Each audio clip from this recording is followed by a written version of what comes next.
I was born in Malta, the country with the oldest civilization in the world, officially. And then I have had appointments at the universities of Oxford, Cambridge, London, Harvard. My background's in medicine. In medicine, I was dealing with the complicated interactive systems, glands, kidneys, circulation, respiration. Developed ideas on self-organizing systems, applied that to the neural networks in the brain, and from that came an idea of how the brain works to form patterns.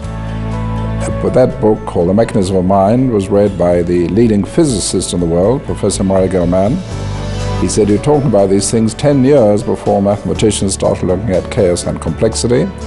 And he commissioned a team of computer experts to simulate what I said in the book, so it works exactly as you predict.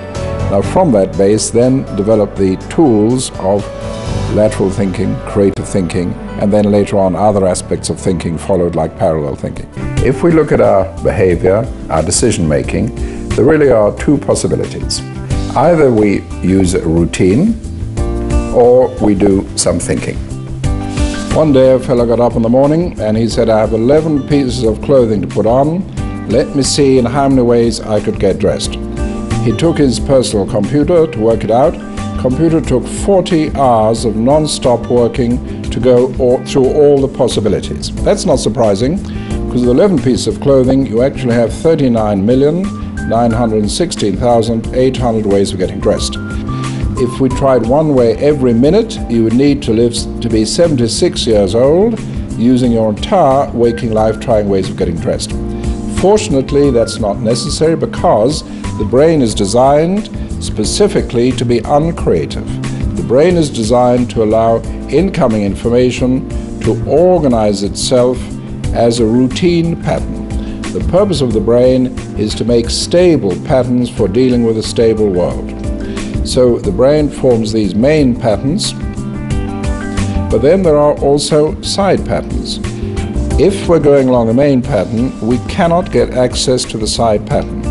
But if somehow we move laterally, once we're there, in hindsight, we can see it makes sense. And that is the basis for lateral thinking. The most widely used process is 6 hats.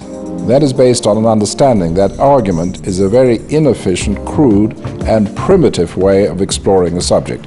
So 6 hats is parallel thinking. Everyone at any moment is thinking and looking in the same direction.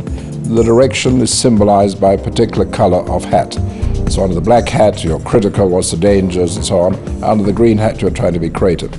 So there's a seminar about the use of the 6 hats, now widely used with some very powerful results, reducing meeting times from 30 days to 2 days, and so on.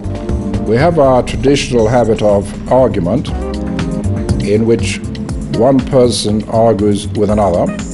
Very inefficient, very primitive way of exploring a subject. Let's look at an alternative, parallel thinking. Imagine we have a building and there are 4 people, each of whom is facing one side of the building. And each one is insisting, arguing through a walkie-talkie, that the view that he or she sees is the best view of the building. Parallel thinking means at any moment everyone moves around here. So everyone now looks from the same direction. Then everyone moves around there. Then everyone moves around there. So at any moment, everyone is thinking, looking in parallel. So instead of A and B arguing, A and B are thinking and looking in parallel. Then there's the lateral thinking. Lateral thinking is to do with deliberate, formal creativity. Instead of sitting and waiting for inspiration to hit you, instead of saying it's enough to have a brainstorming session, there are deliberate, formal tools of lateral thinking which you can use directly, deliberately to generate ideas. So that's lateral thinking. Specific, formal creativity on tap. You want to be creative, here's a subject, use a tool, you get ideas.